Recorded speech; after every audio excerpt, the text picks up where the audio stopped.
वैराग्यरागान्वित भ्रातारो गुरुणा निवृत्तिसहिता निर्वृत्तिका संस्थिताः इत्थं साधु कृपान्वितं स्वयमहो ज्ञानामृतेनावृतं वन्दे तं करुणाकरं प्रभुवरं श्रीसन्तज्ञानेश्वरं श्रीसन्तज्ञानेश्वरम् ॐ नमो ज्ञानेश्वरा करुणाकरा दयाळा तुमचा अनुग्रह लाधलो पावन झालो चराचरी मिळकळा कुसरी काहीच नेणे बोलतो वचने अतिभाविका तुमचा अनुग्रह लाधलो पावन झालो चराचरी एका जनार्दनी तुमचा दास त्याची यास पुरवावी तुमचा अनुग्रह लाधलो पावन झालो चराचरी ओम नमो ज्ञानेश्वरा करुणाकरा दयाळा तुमचा अनुग्रह लाधलो पावन झालो चराचरी पावन झालो चराचरी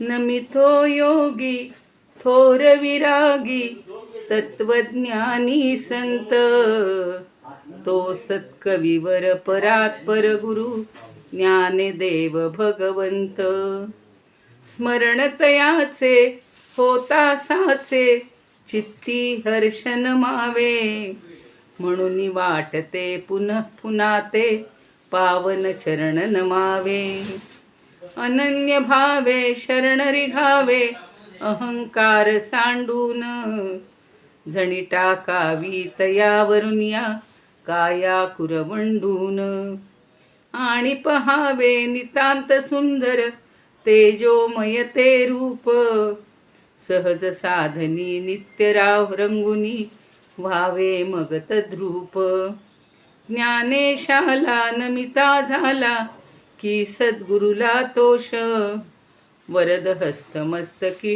ठेवुनी देई मज आदेश देई मज आदेश ज्ञानेशोनुभवामृतं व्यरचयत् ज्ञानेश्वरं पूजये ज्ञानेशेन निरूपिता सुमधुरं गीता नमो ज्ञानिने ज्ञानेशात् परमार्थवित् सुचरितं ज्ञानेश्वरस्याद्भुतं ज्ञानेशे लघुजीविते गुणगणो ज्ञानेश्वरत्वं कृती ज्ञानेश्वरत्वं कृती हे खरवंडीकरांनी रचलेलं जे अनुभवामृत आणि सगळ्या ज्ञानदेवांच्या कृतीबद्दलचं पद आहे.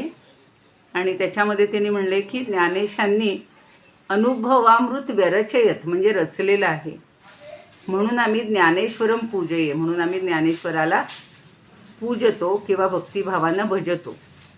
आणि त्यांनी जी सुमधुर अशी गीता निरूपण केलेली आहे ज्ञानेशेन निरूपिता सुमधुरम गीता नमो ज्ञानीने तर ज्ञानदेव हे स्वतः ज्ञानीच आहेत आणि म्हणून त्या ज्ञानी अशा ज्ञानदेवाला आमचा नमस्कार असो. आणि त्यांनी काय केलं ज्ञानेशात परमार्थवित सुचरितम ज्ञानेश्वरस्य अद्भुत तर ज्ञानेश्वरांनी परमार्थाचं जे सगळं जाणून घेतलेलं आहे परमार्थ आणि त्यांचं आचरण अत्यंत सुंदर असं आहे आणि अद्भुत असं त्यांचं जीवन होतं. त्यांच्या अत्यंत लहान छोट्याशा जीवनात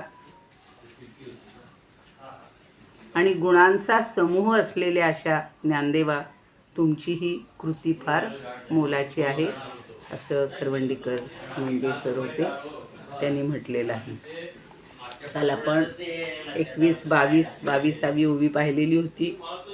थोडी फक्त तिचा आढावा घेऊया आणि आज पुन्हा तुम्हाला आवडतील अशा छान ओव्या आहेत बघा. जे की भरताराचे दिसणे भरतारू जियेचे असणे नेणी जती दोघे जणे निवडू जिये. नेणी जती म्हणजे जाणत नाहीत. भरताराचं दिसणं जे आहे, पतीची जी ओळख आहे आणि पतीचं जे अस्तित्व आहे, भरतारू जियेचे असणे, भरता हे जिचं अस्तित्व आहे. नेणी जती दोघं जणे, पण ते दोघंही एकमेकाला जाणत नाहीत. मग कोणी कुणाला निवडायचं, कुणी कुणाची निवड करावी, दोघांपैकी कोणा एकाला निवडणं असंभव आहे. म्हणजे आपणही त्या दोघांपैकी एकाचीच निवड करणं योग्य नाही. आता घराघरामध्ये असं घडतं बरं का. जी पत्नी आहे तिच्या माहेरच्यांना वाटतं की माझी मुलगी या संसारामध्ये खूप राबती, आणि जो पती आहे त्याच्या आईवडिलांना किंवा त्यांच्या घरातल्या सगळ्या नातेवाईकांना वाटतं की आमचा मुलगा किती कष्ट घेतो, सतत तो कष्ट घेतो, सगळी प्रयत्न करतो, मुलाबाळांना सुख देण्यासाठी प्रयत्न करतो. पण असं एकेकाला निवडणं योग्य नाही. कारण रथ हा मागेही मी म्हणलं होतं की 2 चाकामुळे रथ चालत असतो. संसाराचं गाडंसुद्धा किंवा संसाराचा रथसुद्धा या दोघांमुळं चालत असतो, आणि त्यामुळं दोघांपैकी एकाची निवड करणं योग्य नाही. दोघांनाही श्रेय द्यायला पाहिजे की बाबा ही दोन्ही गृहिणीचंही पद सांभाळतीये, एखाद्या उच्च पदावर असेल तर तेही ती छान करतीये म्हणून तिचं कौतुक करावं, आणि माझा मुलगासुद्धा आपल्या मुलांना, आपल्या पत्नीला सुख देण्यासाठी कष्ट करतोय, त्यात त्यालाही आनंद मिळतो. नेहमी कसं आहे की दुसऱ्यासाठी कष्ट करण्यात आपल्याला आनंद मिळाला पाहिजे आणि आनंद वाटला पाहिजे. त्या कष्टाचं ओझं जर केलं ना आणि मी करतोय म्हणलं ना की आपल्याला त्रास होतो. म्हणून समर्थ काय, ज्ञानदेव काय, भगवद्गीता काय काय सांगते की अहंकार सोडा, मी केलं असं म्हणूच नका. कर्तव्य करणं माझं म्हणजे कर्म करणं हे माझं कर्तव्य आहे या भावनेनं करायचं. बघूया आता पुढची ओवी बघायची आपल्याला. खूप सुंदर अशा आता पुढच्या ओव्या आहेत. 2-3 ओव्या छान आहेत, म्हणजे जशी परवाच्या 2 आवडल्या होत्या 2-3 तशी आहे. गोडी आणि गुळू, कापूर आणि परिमळू, निवडू जाता पांगळू निवाडू होय. आता गुळ म्हटलं की काय आलं हो, गोडी. मग गुळ आणि गोडी ही जोडी आहेच. आणि कापूर आणि परिमळू, परिमळू म्हणजे सुगंध. कापूर म्हणलं की त्याच्या ठिकाणी परिमळ आलाच, सुगंध आलाच. निवडू जाता पांगळू, पण या दोघांमधला जर दोघांची जर निवड करायची झाली, दोघांमधले जर निवड करायची झाली की कापूर श्रेष्ठ आहे का सुगंध छान आहे आणि गूळ चांगला आहे की गोडी चांगली आहे, अशी जर निवड करायची झाली तर निवडू जाता पांगळू निवाडू होय. निवडू आणि निवाडू एकच कान्याचा फरक आहे. निवडू जाता इथे क्रियापद आहे, म्हणजे निवडायचं ठरवलं तर, आणि निवाडा म्हणजे त्या निवडण्यातून जो काही केला जातो तो निवाडा. जसं एखाद्या काही तक्रार असेल तर त्याचा निवाडा केला जातो, तसं आता इथे किंवा निवडण्याची जी क्रिया होणार आहे, प्रत्यक्ष त्याचं जे रूप आहे त्याला निवाडा म्हटलेलं आहे. तर ह्या दोघांचं जे आहे तर तो निवाडा करणं हे पांगळा होतं, म्हणजे अपूर्ण येतो. आणि कधीकधी कोर्टामध्ये सुद्धा निवाडा जो केला जातो, आता चाललंय सध्या एक प्रकरण, मी काही त्याच्याबद्दल फार बोलणार नाही आहे, पण तो जर एकांगी केला, एक बाजूनी केला, दुसऱ्या बाजूचा विचारच केला नाही तर तो निवाडा चुकीचा होतो. आत्ता मी सांगितलं तसं कधी घराघरामध्ये मुलं बाळं असतील, मुलांवर सुद्धा कधी कधी असा अन्याय होतो की एखादं मूल कदाचित तिरस्कृत असतं, काहीतरी नावडतं असतं, का घडतं माहिती नाही, आणि मग त्याच्यावर सारखे असे आरोप केले जातात, त्याच्यात चुका दाखवल्या जातात आणि एखाद्याला खूप चांगलं मोठेपण दिलं जातं. आता जो पूर्वजन्मीचं काहीतरी घेऊन आला असेल, कमी जास्तपणा, गुण असतील, कमी अवगुण असतील, पण ते सगळं आपण आईवडिलांनी किंवा सगळ्या नातेवाईकांनी त्याच्यावर पांघरून घालायला पाहिजे. असा निवाडा, हा बघा हा आमचा फार शहाणा आहे बघा, हा हुशार आहे बघा, आणि हा ना अगदी वायाच गेलेला, असा निवाडा जर घरातल्याच माणसांनी केला तर तो किती चुकीचं ठरेल. तसं गुळ आणि गोडीच्या बाबतीत आपण असं म्हणू का गोडी आहे म्हणून गुळ आहे हो, नाही तर त्याला काय महत्त्व होतं, किंवा गुळ आहे म्हणून त्या गोडीला महत्त्व आहे असंही म्हणणं बरोबर नाही. तर गूळ आणि गोडी हे एकाच वेळेला आहेत, एकरूपच आहेत. त्यांना त्यांचा निवाडा करताच येणार नाही की हे श्रेष्ठ की ते श्रेष्ठ. तसंच दुसरं उदाहरण काय दिलं गूळ आणि गोडीसारखं? कापूर. आपण रोज पूजा झाली, कुठला यज्ञ झाला, काही हे केला धार्मिक विधी की आपण कर्पूर आरती करतच असतो. आणि मग त्या ठिकाणी जो असा त्या कापुराचा जो सुगंध येतो, कापूर आयुष्यात आरोग्यासाठी सुद्धा श्रेष्ठ मानलेलं. श्वासाचे विकार असतील, कुठे जर आपण उंचावर गेलो असू, ऑक्सिजनचा पुरवठा कमी होत असेल, तर कापराने जर तुम्ही श्वास घेतला, त्याचा जर सुगंध घेतला, तर तुमची ती दुखणी कमी होऊन जातील. किंवा ती जी यातना होत असेल, श्वास घ्यायला त्रास होत असेल, तर ते सगळं चांगलं होऊन जातं. मग आपण म्हणू का हां त्याचा वास घेतला म्हणून बरं झालं, कापूर नसला तरी चालेल? नाही, कापूर आणि वास हे दोन्ही एकत्रितच आहेत. म्हणून त्या दोघांचा निवाडा करणं, तो निवाडा पांगळा ठरेल. पांगुळ होय निवाडू. निवाडू हा शब्द स्त्रीलिंग म्हणजे उकारांतच वापरलेले आहेत त्यांनी. तर निवाडू म्हणजे निवाडा आणि निवडू म्हणजे निवडणे. गुळापासून गोडी वेगळी निवडायला गेलं किंवा कापुरापासून सुगंध वेगळा निवडायला गेलो तर वेगळं निवडणं हे होऊच शकत नाही. पण वेगळं निवडण्याची क्रिया मात्र पांगळी होईल, म्हणजे तो निवाडा मात्र पांगळा ठरेल किंवा कुंठित होतो.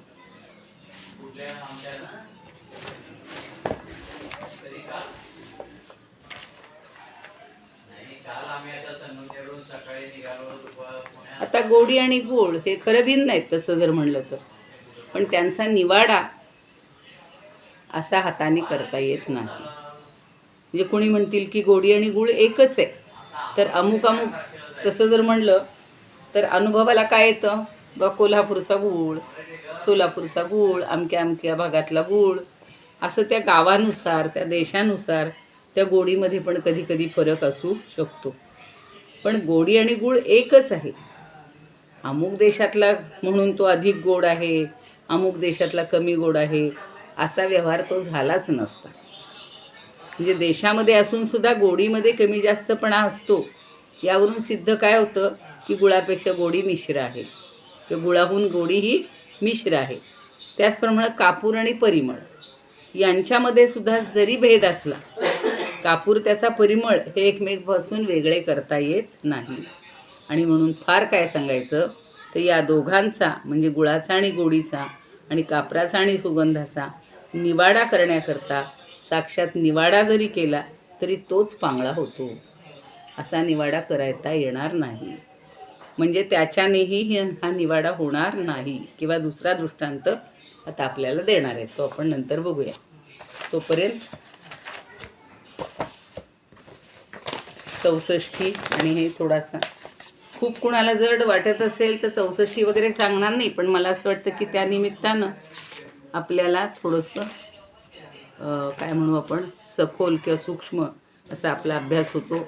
कुणी त्याच्याबद्दल काय मतं मांडलेली आहेत किंवा त्या एखाद्या अर्थाकडं कसं बघायचं आणि कसं अनुभवायचं हे पण आपल्याला एक ज्ञान याच्यातून मिळतं. आता 64 गुलाबराव महाराज काय म्हणतात, त्यांनी गुळाऐवजी साखर शब्द घेतला आहे बरं का. आता हे व्यक्तीला स्वातंत्र्य असतं, एखाद्या म्हणलं ना की अर्थ कसा घ्यायचा, शब्दशः अर्थ वेगळा असतो आणि त्याच्यात अंतर्भूत किंवा डोकावणारा किंवा लक्षार्थ व्यंग्यार्थ हे वेगळे असतात. जाणून घ्यायचा अर्थ वेगळा असतो. साखरेची गोडी कापुरांची गंध परवडी, काढीला नये वेगळी बुद्धी पांगळी म्हणून या. तो निवाडा का पांगळा ठरतो? तो बुद्धीच आपली पांगळी आहे. म्हणजे साखरेपासून साखरेची गोडी किंवा कापुरापासून सुगंध हे वेगळे करता येत नाहीत किंवा निवडून वेगळे करता येण्याजोगं नाहीच, कारण तिथे बुद्धीची मर्यादा, बुद्धीच तशी आहे. एवढं जर मग तर आपण राजहंसच झालो असतो सगळे. नीर क्षीर विवेके तू हंसो हंसो बको बकहा. नीर आणि क्षीर म्हणजे पाणी आणि दूध हे वेगळं जेव्हा करायचं असतं त्यावेळेला ते हंसच तिथे लागतो. बगळा ते करू शकत नाही. तर आपण बगळ्याची भूमिका घ्यायची नाही आहे. पण निरक्षीर वेगळं करणारे हंसही आपण होऊ शकणार नाही, कारण ती शक्ती त्यालाच आहे. आपल्या बुद्धीला ही शक्ती नाहीच आहे.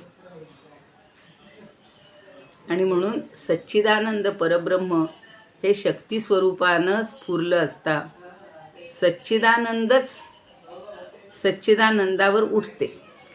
आणि ते सच्चिदानंद धर्मी, सच्चिदानंद धर्म हे धर्मी धर्म भावानं प्रगट होते, जसं विषयी पाहिलेलं होतं. म्हणून काहींनी असं म्हणलेलं आहे गीतेवर भाष्य करताना, निर्गुणम सत्व रजस्तमांसी गुणातद्रहितम. त्रिगुणरहित म्हणजे निर्गुण, हे आचार्यांनी भाष्य करताना म्हटलेलं आहे.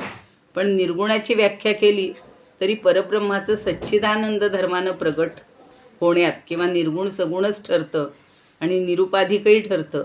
म्हणजे निर्गुण सगुणाचे तादात्म्यच आहे, एकापासून ते अलग करता येत नाही.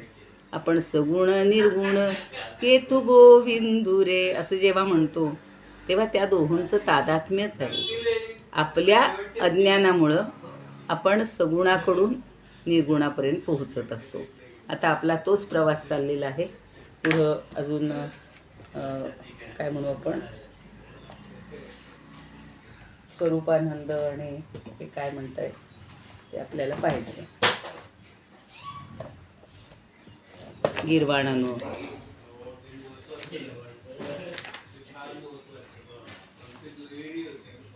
यथा गुडस्तथा स्वाद. सोपं आहे, गुड म्हणजे गुळ, यथा म्हणजे जसा. यथा गुडस्तथा स्वाद कर्पूरस्तस्य सौरभम. त्याचप्रमाणे कापूर आणि त्याचा सौरभ म्हणजे सुगंध. पृथक्त्वेपि हि निर्णेतुम विवेक पंगुताम व्रजेत. आता यांनी विवेक म्हणलं, त्यांनी बुद्धी म्हणलं, आणि ती करण्याची कृतीच पांगळी ठरते असं मूळ ज्ञानदेवांनी म्हणलं. तर पृथक्त्वेपि हि निर्णेतुम, ही म्हणजे खरोखर ते पृथक करायचं म्हणलं, त्याचा निर्णय करायचा म्हणलं तर विवेक हा पंगुतम गत व्रजेत. तर विवेकच पांगळा पडेल किंवा विवेकच पांगळा ठरेल. कारण का की गोडी आणि गुळू, कापूर आणि परिमळू, निवडू जाता पांगळू निवाड होय. तर त्याचा आपल्याला निवाडाच करता येत नाही. दोघंही एकरूपच आहेत आणि तेच आपल्याला समजून घ्यायचं आहे.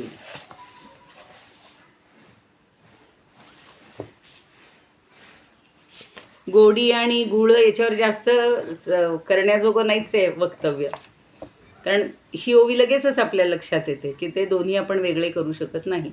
स्वरूपानंदही ते एका ओळीतच सांगतात, गोडी आणि गुळ कापूर परिमळ बुद्धी पांगुळेल निवडिता. यांनी बुद्धीच म्हणले की बुद्धीही पांगळी होईल त्यांचा निवाडा करायला गेली तर, कारण ते दोन्ही एकाशीच जोडलेले आहेत. असं दाखवता येतं का ही गोडी वेगळी आहे आणि हा गुळ वेगळा आहे? नाही.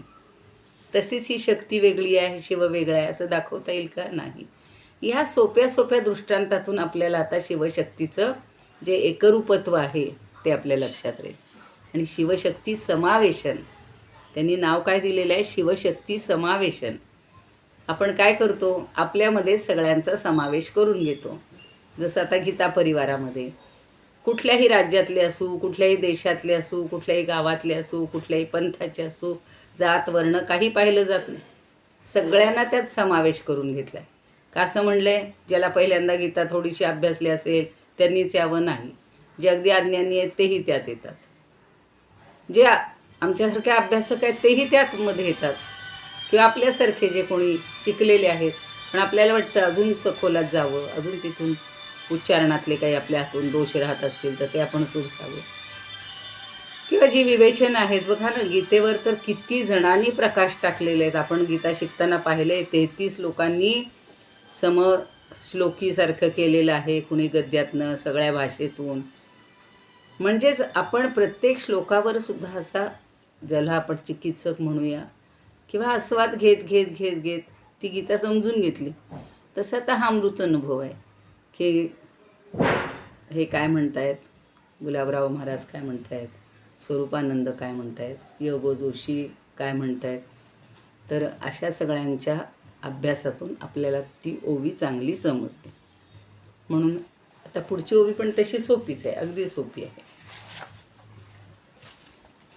हे काय म्हणतात बघूया आपण.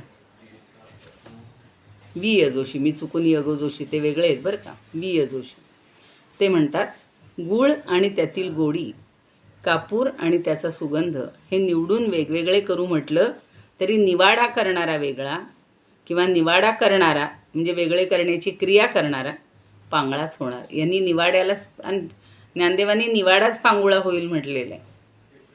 म्हणजे करणारा तो इथे पांगळा होईल असं त्यांनी म्हणले. म्हणजेच त्याची गती तिसतेच थांबेल. काही लोक सांगतात जरा तुम्हीच करा हो आमच्यातला निर्णय. निर्णय म्हणजे निवाडा. तर ते म्हणतात मला तरी ह्याच्यात कुणाचाच दोष दिसत नाही हो. तुम्ही त्याच्याकडे दूषित दृष्टीनं पाहिलं तर दोष दिसेल. एखादी कृती असेल, एखादी घटना असेल, एखादा निर्णय असेल, तर त्याच्यामध्ये असं आपण निवाडा करताना सुद्धा कधी कधी चूक होण्याची शक्यता आहे. मग हा तर एवढा मोठा निवाडा आहे की शिवशक्ती हे वेगळे करायचेत, नाही करता येणार. आपण तर सामान्य पामर म्हणूया. अहो ज्ञानदेवांना सारख्यांना जे आठवले की यांचा निवाडा करता येणार नाही, तर तुम्ही आम्ही किंवा सामान्य लोक तर काय करू शकणार.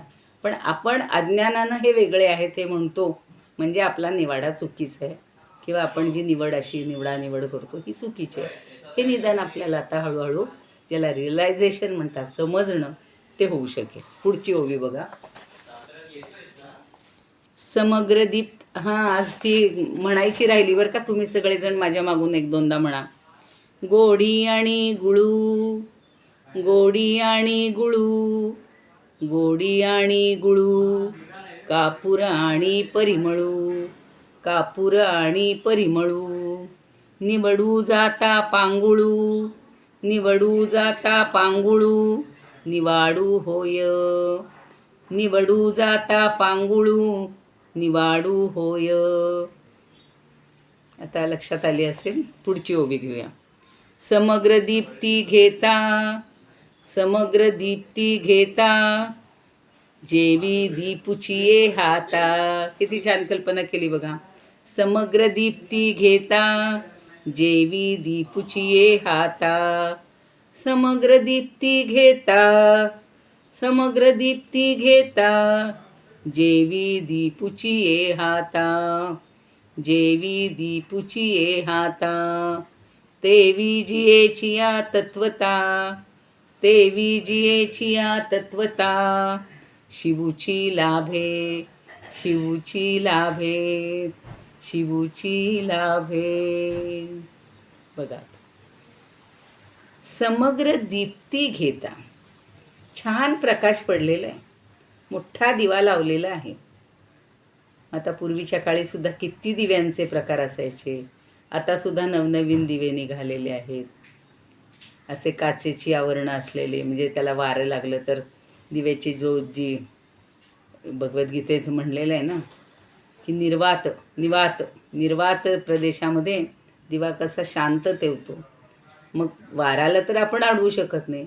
मग वारा येऊ नये म्हणून त्या दिव्यावर पूर्वी जशी काचेचे दिवे असायचे, कंदील म्हणायचे त्यांना, सुंदरी म्हणायचे, तसं आजकाल छान अगदी ज्याला हे लावल्यासारखे, पैलू पाडल्यासारखे असे छान काचेचे आकार केले जातात आणि त्या दिव्यावर ठेवला जातो. म्हणजे मग ती दीप्ती जी आहे किंवा ज्योत जी आहे ती हालत नाही.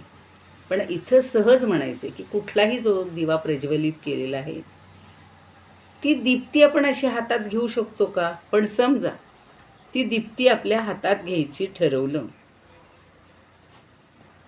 तर काय होईल. दीप्ती म्हणजे प्रभा. सूर्याची प्रभा जर आपल्या हातात घ्यायची ठरवलं किंवा आपण विचार केला तर आपल्याला दिवाच घ्यावा लागतो हातात, नाही का. आता जेव्हा 75 असते, सहस्रचंद्र दर्शन असतो, किंवा 5 वर्षाचा वाढदिवस, 1 वर्षाचा, हल्ली त्या मेणबत्त्या निघाल्या, त्याचे आकार लिहिले, म्हणजे आकडे लिहिले असतात. समजा 61 असेल, 61चा ती मेणबत्ती अशी त्या आकाराची, सुंदर रंगाची. आपल्याकडे 61 दिवे करतात आणि त्या दिव्यांनी उजळलं जातं.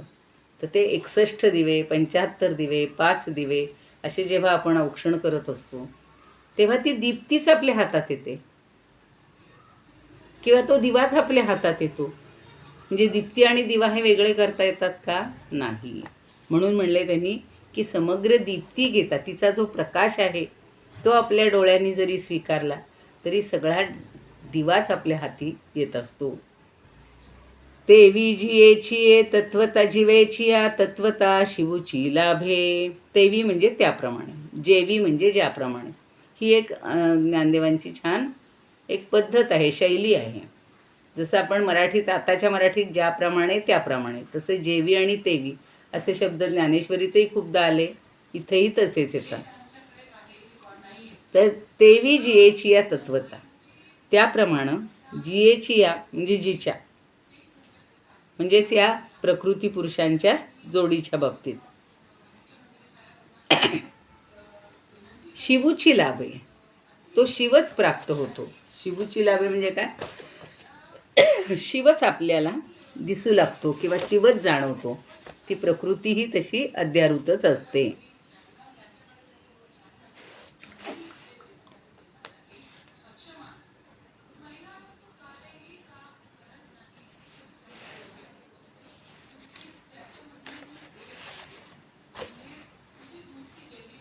तर काही काहींनी ते वेगवेगळे दिले आहेत, म्हणजे आपण थोडंसं बघूया त्याच्यावर.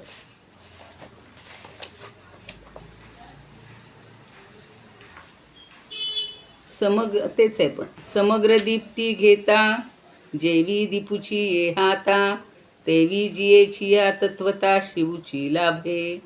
काहींनी शिवला व ला उकार दिलाय, काहींनी शिव ऊसातला ऊ असंही लिहिलेलं आहे.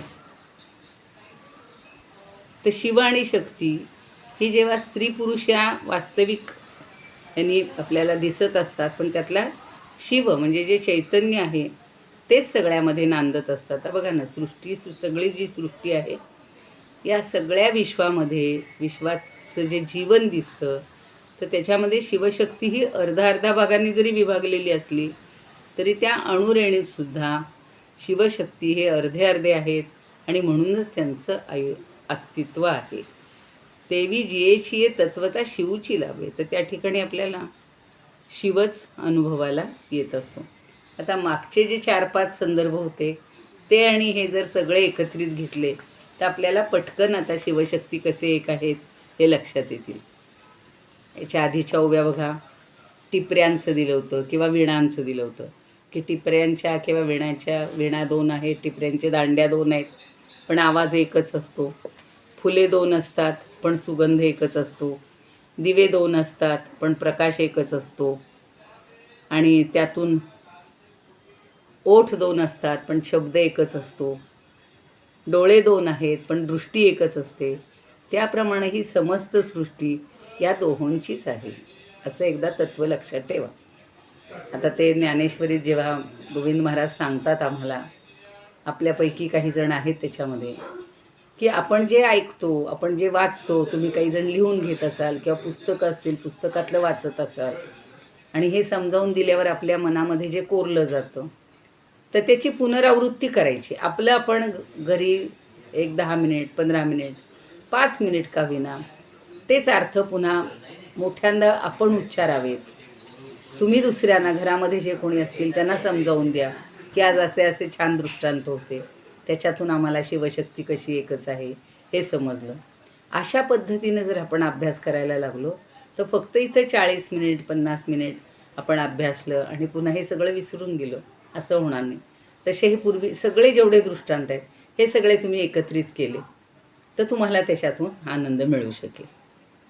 आता ही सृष्टी कशी आहे हो, तर पंचमहाभूतांनी बनलेली आहे. म्हणजे हे सगळे शिवशक्तीचे जे द्वंद्व आपल्याला दिसते हे एकात्मसृष्टीतून आपल्याला एकात्मसृष्टी दाखवायची आहे किंवा त्यांच्यापासून ही सृष्टी कशी एकात्म बनलेली असं पंचमहाभूत आहेत आपल्या शरीरात अशी दाखवता येतात का? पण त्यांचा अनुभव येतो. आकाश जिथे पोकळी आहे, जिथे जिथे म्हणजे घ्राणेंद्रियामध्ये, पोटामध्ये जिथे जिथे पोकळी आहे, कानामध्ये, तो सगळा आकाशाचा भाग आहे. जास्ती करून कर्ण, श्रोत्र तो आकाशाचा भाग आहे आणि शब्द हा सुद्धा आकाशाचाच गुण आहे. तसं नेत्रामध्ये चक्षूच्या ठिकाणी जी मध्ये एक तारका जी म्हणतात तेजस्वी असतं, आपण म्हणतो त्याचे डोळे तेजस्वी आहेत, तर त्या ठिकाणी तेज असतं. म्हणजे तेज हे पंचमहाभूत आहे. पृथ्वी, आप, तेज, वायू. वायू तर सगळ्या शरीरामध्ये संचार करत असतो. आणि पृथ्वी म्हणजे जिथे जिथे, हां, आता गंधाचा जो गुण आहे तो घ्राणेंद्रियानं घेता येतो. तर तिथे पृथ्वीचा जो गुण आहे गंध, तो आपल्याला अनुभवता येतो. आणि स्पर्श म्हणजे त्वक, तर हा जो स्पर्शाचा हे आहे, तिथे आपल्याला पंचमहाभूतातल्या प्रत्येकाचा हा असा अनुभव घेत असतो आपण. आणि म्हणून या पंचमहाभूतात्मक ही जी सृष्टी आहे ही काव्यमय रीतीनं अशी दाखवलेली. मी आत्ता म्हणलं तसं धृती म्हणजे गंध, हा पृथ्वीचा गुण सांगितला आहे. पण वायू गंध वाहून नेतो, हेही आपल्याला ध्यानात घ्यायला पाहिजे. दीप्ती म्हणजे प्रकाश, म्हणजेच प्रकाशाचं स्वरूप, तर ते सुद्धा काय आहे आपल्याला डोळ्यांनी पाहायला मिळतं. अग्नीचं स्वरूप आहे नाही का, तेज म्हणजे अग्नी. आणि 2 ओठ आहेत, त्यातनं गोष्ट एकच केली जाते, शब्द बाहेर पडतो. तर शब्द हा पुन्हा आकाशाचाच गुण आहे. आणि स्पर्श, तर ओठांचा स्पर्श, आपल्याला ओठांच्या स्पर्शातून शब्द बाहेर पडत असतो. म्हणजे 2 ओठ आहेत पण कृती एकच आहे शब्दाची. किंवा चुंबन घेणं, त्यासाठी पण ते दोन्ही ओठ उपयुक्त असतात. तर डोळ्याला रूप दिसतं, पृथ्वी तत्व आहे सगळीकडे. टिपऱ्या, फुलं, दीप, ओठ हे सगळे 2-2-2-2 सांगितले. ते शिवशक्तीप्रमाणे तिथं द्वंद्व असलं तरी त्या दोघातून एकच निर्मिती होते. तशी ही सगळी पंचमहाभूतात्मक सृष्टी आहे, ती दोघांचीच आहे. आणि शब्द, स्पर्श, रूप, रस, गंध ही सगळी सृष्टी आपण पाहत असतो, अनुभवत असतो. त्यामुळं या दोघांमधलं जे काही वेगळेपण आहे ते आपल्या लक्षात येतं किंवा ते आपण लक्षात घ्यायचं.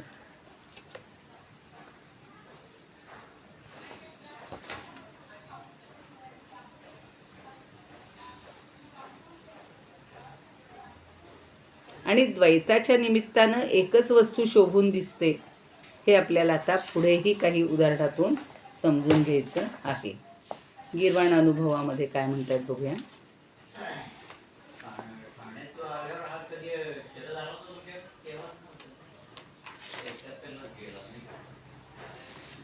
दीप्तौ तु गृह्यमाणायां हस्ते छायाति दीपकः तद्वद्यस्या विचारे तू लभ्यते शिव एकलः. एकल शब्द संस्कृत आहे.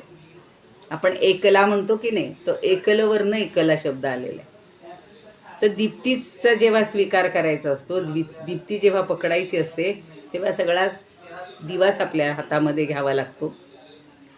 तसंच या सगळ्या विचारातून हा शिवच आपल्याला व्यक्त होत असतो. आधी गोडी आणि गुळ घेतलेलंच आहे. समग्र दीप्ती येता जेवी दीपची ये हाता, तेवी जियेची या तत्वता शिवची लाभे.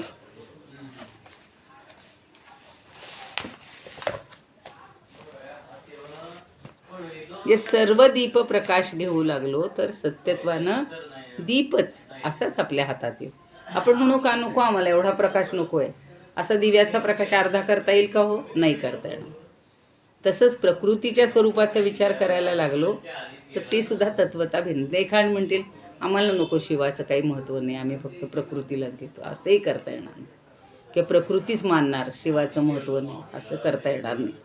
तर ती भिन्न तत्व नाही आहेत, सच्चिदानंदरूप एक शिवच आहे, असंच आपण लक्षात घ्यायचं. आता स्वरूपानंद काय म्हणतात बघा. अवघा प्रकाश हाती घेऊ जाता, दीपची तो हाता येई जैसा. खूप सुंदर आहे. त्या तुम्ही तुमच्याकडे पाठवलेत का नाही ते हे उरलेले पाठवते आता, कारण मला वाटतं काही कितीपर्यंत पाठवले आता मला आठवत नाही, तुम्ही नंतर सांगाल. तैसा करू जाता तत्वतः विचार, शिवची साचार शक्ती रूपे. तसा तत्वता विचार करायचा म्हटलं तर हा शिव हा शक्तिरूपानंच आपल्याला साकार दिसत असतो किंवा आपल्याला जाणवता येतो, जाणतो आपण, त्याला जाणू शकतो. अशी सगळी हे आहे. आता मानसीताई काय म्हणतात बघूया. गुळ आणि गोडी.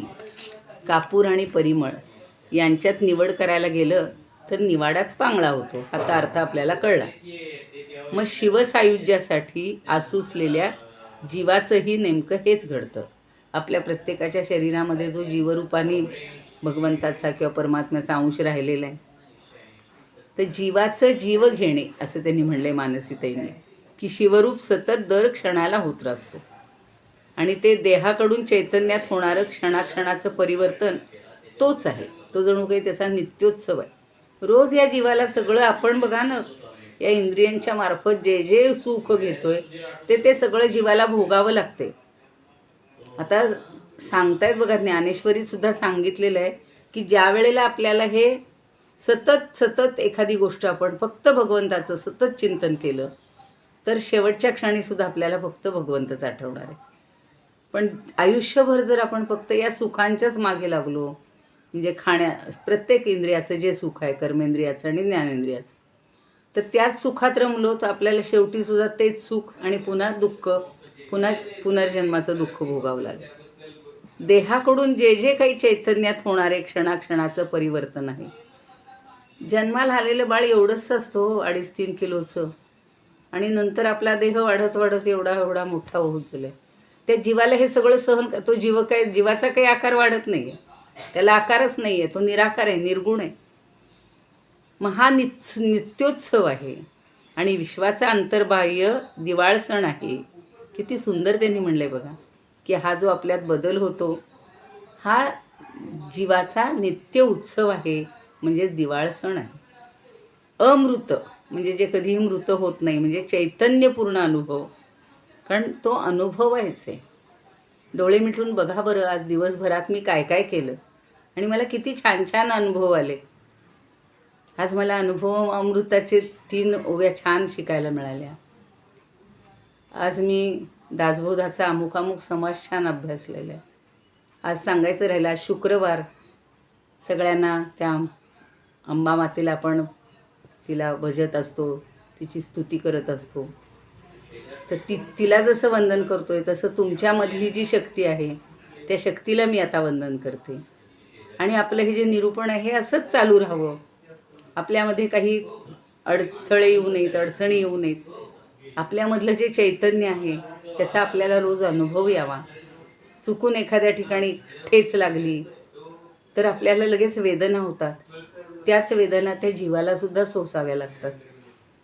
तसं मीची जी मिठाची बाहुली आहे मी, ती त्या सागरात विरघळून अवघा सागरच होण्याची जी गोष्ट आहे त्याच्यामध्ये समर्पणाची भावना आहे. समर्पण सिद्ध होत असतं आणि अखिल विश्व हे माझंच होऊन जातं. म्हणून पसायदानात सुद्धा ज्ञानदेवांनी काय मागितलं तर पूर्ण आनंद, सगळ्या विश्वाचा आनंद. आणि काल सांगितलं होतं, विश्वाचे अर्थ माझे मनी प्रकटले. जेव्हा त्यांना यातना झाल्या तेव्हा त्यांना विश्वाचं दुःख कळलं.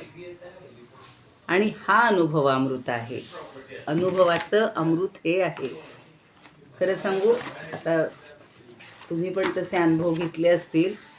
आपल्या प्रत्येकाच्या आयुष्यात असा काहीतरी एक विशिष्ट क्षण आलेला असतो, दुःखाचा असेल, आणि मग त्यावेळेला पैशावरून असेल बघा, अडचणी येतात आपल्याला. जेव्हा आपण अशा अडचणीत येतो ना, तेव्हा दुसरे जे अडचणीत आलेले असतात किंवा अडचणीत असतात, गरीब असतात, त्यांचा अनुभव आपल्याला त्यावेळेला येतो की ते किती अगतिक असतात. आणि आपल्याला एक क्षण आयुष्यातला फक्त एखादा क्षण असा भोगायला मिळाला तर आपण हतबल होऊन जातो. आणि त्या लोकांना रोज आयुष्य असं काढायचं असतं. खरंच सांगते, काल परवा आम्ही प्रवासात येत होतो आणि ते असतात ना बघा, काय म्हणू, सिग्नलला उभे असतात. तर एक असा तो होता, म्हणजे गुरु किंवा काय जे म्हणता येईल त्याचं तसंच रूप होतं. आणि तो म्हणला, मला फक्त 1 रुपया द्या. आता कधी कधी 1 रुपया आपल्याजवळ नसतो, पण काय माहिती नाही, मी माझ्या पाऊचमध्ये हात घातला आणि खरंच 1 रुपया मिळाला. त्याला दिला, त्यानं असा दुवा दिला हो, इतका आशीर्वाद की तो खूप मोलाचा वाटला मला. आता तुम्ही म्हणाली 1 रुपयाचं काय कौतुक आहे, पण त्यानं 1च रुपया मागावा, तो माझ्याकडे सापडावा, तो त्याला द्यावा आणि त्यांना आशीर्वाद द्यावा. हे जे आहे जीवाचं समजून घेणं, प्रत्येक जीवाचं समजून घेणं. आणि हा आपल्या अंतरंगात असलेला जीव जो मूळ शिव आहे, पण तो सतत हे सगळं अनुभवत असतो आपल्या या देहाच्या माध्यमातून.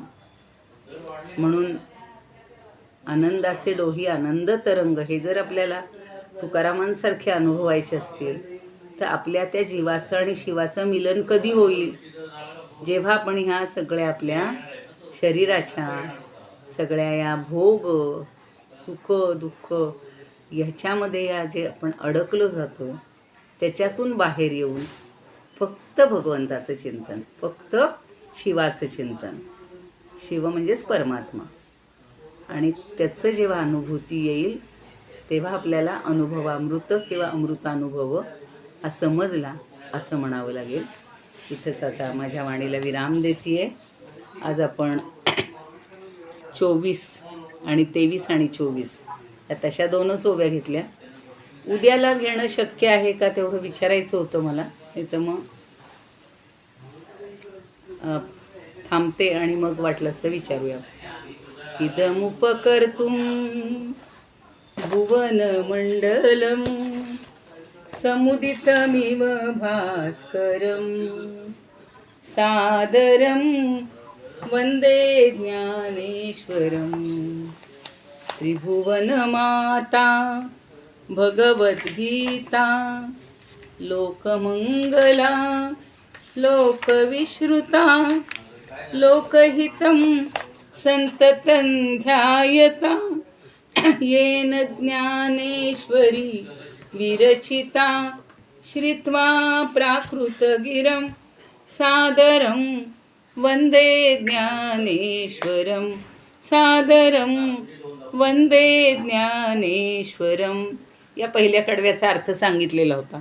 आता बघा, गीताशास्त्रम काय पुन्हा सांगू का? बर सांग हो चालेल. इदम उपकर्तुम भुवन मंडलम, हे जे त्रिभुवन मंडल आहे, भुवन मंडल म्हणजे पूर्ण गोलाकार आहे म्हणून त्याला मंडल म्हणलं जातं.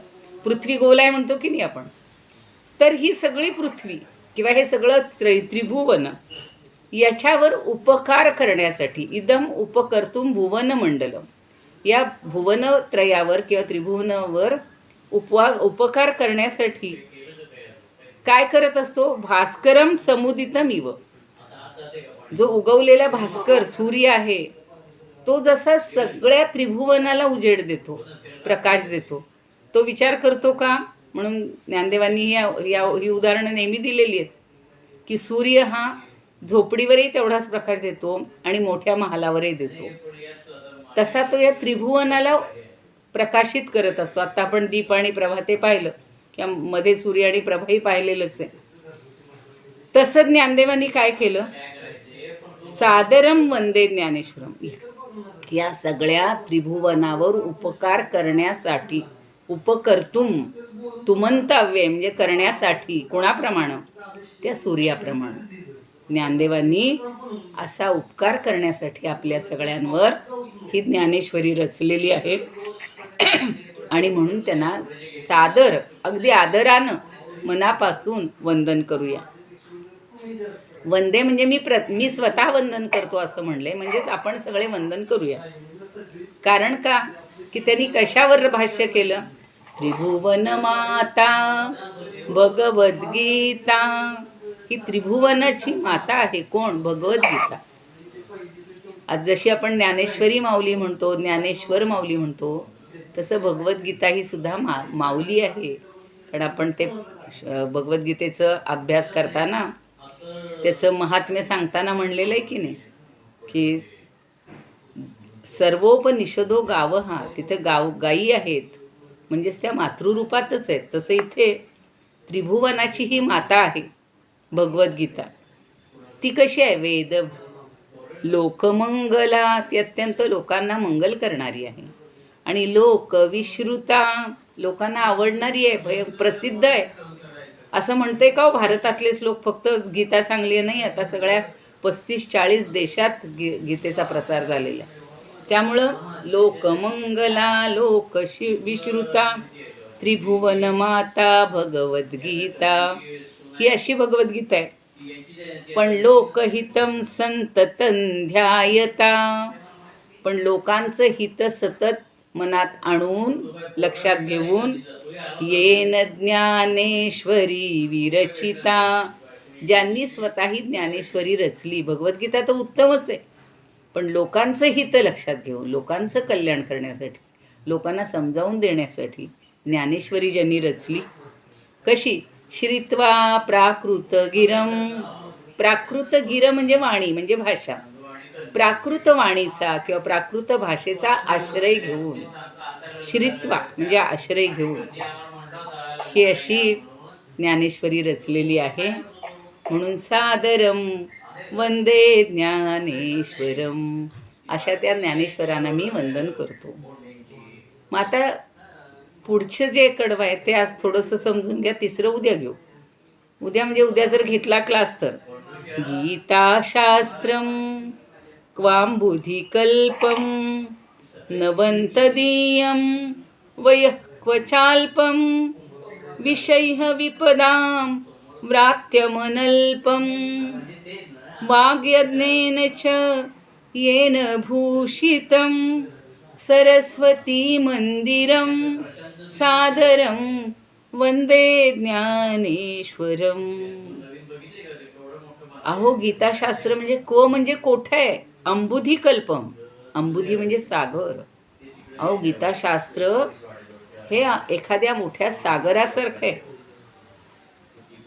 पण यांनी काय केलं? नवम तदीयम, त्याला नवीन रूप दिलं. कधी दिलं? वयः क्वचाल्पम. अहो वय किती होतं? 16 ते 21. हुंदडण्याचं वय आहे आता मुलांचं, एन्जॉय करण्याचं आहे. तर वय त्यांचं अतिशय कमी आहे. आणि विषय्य विपदा, त्या 16 वर्षापर्यंतच त्यांनी किती विपदा म्हणजे संकट, विषय्य म्हणजे सहन केली. विषय्य विपदाम व्रात्यमनल्पम, आणि लोकांनी त्यांना खूप त्रास दिलेला आहे. पण त्यांच्याजवळचं जे ज्ञान, आपलं काय म्हणू, वय जे आहे, अनुभव जो आहे तो अनल्पम, पुष्कळ आहे, अल्प नाही आहे.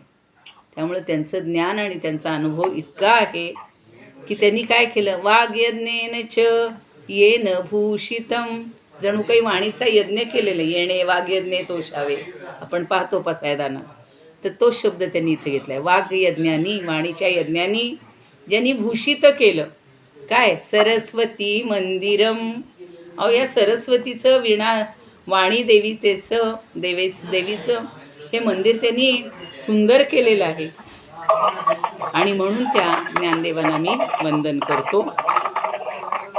भूषित केलं, विभूषित केलं, अशा ज्ञानदेवांना मी वंदन करतो. आरती म्हणूया, थांबूया. आरती ज्ञानराजा महाकैवल्य तेजा, सेविती साधू संत मनुवेधला माझा. आरती ज्ञानराजा, लोपले ज्ञान जगी हित नेणती कोणी. अवतार पांडुरंग नाव ठेविले ज्ञानी. आरती ज्ञानराजा, कनकाचे ताट करी उभ्या गोपिका नारी. नारद तुंबरू हो सामगायन करी. आरती ज्ञानराजा, प्रगट गुह्य बोले विश्वब्रह्मची केले. रामा जनार्दनी पायी मस्तक ठेविले. आरती ज्ञानराजा, महाकैवल्य तेजा, सेविती साधू संत मनुवेधला माझ. आरती ज्ञानराजा. ज्ञानेश्वर महाराज की जय. पंढरीनाथ भगवान की जय. जय तू ज्ञानेश्वर, जय तू श्रीकृष्ण.